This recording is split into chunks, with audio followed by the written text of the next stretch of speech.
দেখো তেল কই আজকে রেসিপি বানাবো। দেখো কই মাছগুলো দেখেছো কত বড় বড় সাইজ।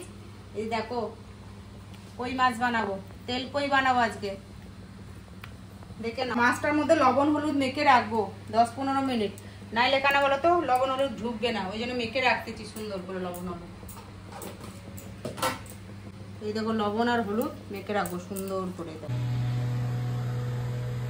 এই দেখো বন্ধুরা, এই যে 2-3টে পেঁয়াজটা পেস্ট করে নেবো, হালকা করে পেস্ট করে।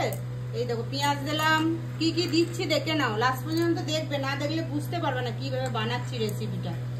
আদা দিলাম এতটা, এই দেখো আদা দিলাম, পেঁয়াজ আর আদা এটাকে হালকা করে পেস্ট করে নিয়ে আবার আসতেছি। দেখো বন্ধুরা, দেখো পেঁয়াজ রসুনটা হালকা করে একটু ঘষিয়ে নিয়েছি, পেস্ট করে নিয়েছি। এই যে রসটা বার করছি পেঁয়াজ আর রসুনের, এইভাবে বানাবো তেল কই। এটা হচ্ছে ওপারের রান্না, বুঝছো বন্ধুরা, আমাদের বাংলাদেশের রান্না।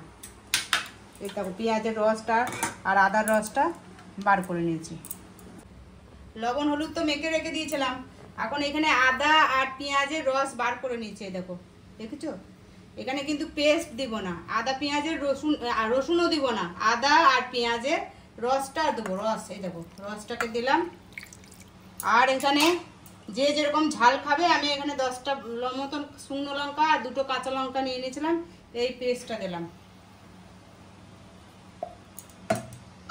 আর হচ্ছে দাঁড়াও 5টা চিনি দিয়ে দিলাম। আর হচ্ছে মেন জিনিস দিতে হবে বেশি করে, তেল কই মানে তো কি দিতে হবে তোমরাই জানো, তেল কই মানে তেল বেশি করে দিতে হবে। এই দেখো তেল দিয়ে দিলাম, তারপরে এটাকে মেখে রাখবো 2 মিনিট। এই দেখো বন্ধুরা কত সুন্দর হয়েছে, দেখেছো কালারটা, মাছটা মাখা দেখেই খাওয়া হয়ে যাবে মনে হচ্ছে। কড়াই গরম হয়ে গেছে, এখন একটু তেল দিয়ে দিলাম। তেলের মধ্যে একটু সম্বার দিতে হবে, কি কি সম্বার দিই দেখো। তেল গরম হয়ে গেছে, এখন এই তেজপাতা দিলাম, একটা তেজপাতা, 2টো এলাচ, একটুখানি দারচিনি আর 2টো লবঙ্গ দিয়েছি। দিয়ে এই একটু স্মেলটা বেরাবে, একটু সেন্টটা বেরাই গেলে, সেন্টটা বেরাই যাচ্ছে। আর হচ্ছে এই মাছগুলো দিব, এই দেখো মাছগুলো দিচ্ছি।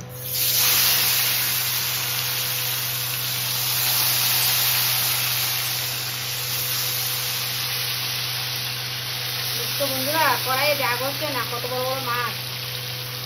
এই যে তেলটা দিয়ে দিলাম, দেখছো এই যে মশলাটা করে রাখছিলাম, পেঁয়াজ আদা রসুন না, পেঁয়াজ আর আদা আর শুকনো লঙ্কা কাঁচা লঙ্কা পেস্ট গরমে হবে। আর একটু আমি ঢেকে রেখে দেবো, বুঝছো বন্ধুরা। দেখো ঢেকে রেখে দিলাম, তারপরে 2 মিনিট ফুটে গেলে আমি উল্টায় দিব আবার। তারপরে মৃদু আঁচে করব, আস্তে আস্তে ঝোলটাও শুকাবে, আর ভেতরে মানে পেঁয়াজের রস, আদার রস, তারপরে দারচিনি লবঙ্গ গোটা গরম মশলা সব কিছুর ফ্লেভার ঢুকবে ভেতরে, তবে না টেস্ট হবে, আর তেল তেল বেরাবে, আর ভাত দিয়ে মেখে খেয়ে সেই লাগবে বন্ধুরা। ঢাকা দেওয়া ছিল, এখন একটু কি করবো, মাছগুলো একটু উল্টিয়ে দেবো। দেখো হালকা করে উল্টাবো, মাছগুলো উল্টিয়ে আর একটু ঢাকা দিয়ে রেখে দেবো।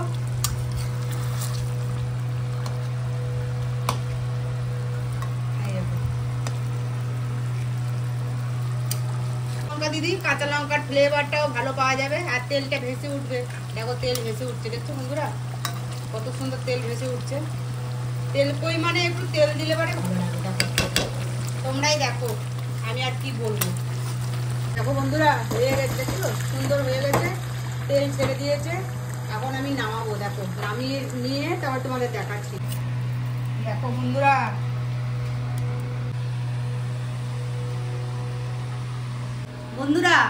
তেল কই বানানো সম্পূর্ণ শেষ হলো। এখন রেসিপিটা দেখো তেল কইটা কিভাবে হলো, দেখো তেল কিভাবে ভেসেছে, দেখেছো বন্ধুরা। আজকে সেই পুরো তেল মানে তেল কই মানে তেল দিয়ে মেখে খেতে হবে সুন্দর করে, বুঝছো বন্ধুরা। আজকে একটু বেশি তেল খেয়ে নিয়ে কিছু হবে না, একদিন খেলে পারে। আর হচ্ছে তোমরা পুরো সম্পূর্ণ ভিডিওটা দেখো, আর হচ্ছে লাইক করো, শেয়ার করো, সাবস্ক্রাইব করো, আর কমেন্টও করো। কেমন কি হচ্ছে, কে কোথা থেকে দেখছো। আর তোমরা সবাই ভিডিও দেখছো, আমি দেখতে পাচ্ছি, সবাই দেখছো, ভালো লাগছে আমার। এটাই আমার কাছে আশা, আর কিছু চাই না তোমাদের থেকে। তোমরা আমার কাছে সাপোর্ট করো, তোমরা আমাকে যে ভালোবাসছো, ভালোবাসা দিচ্ছ, সবাই দেখছো, আমি দেখতে পাচ্ছি, সবাই দেখছো তোমরা। তা রাখি তাহলে বন্ধুরা, সবাই ভালো থেকো, সুস্থ থেকো।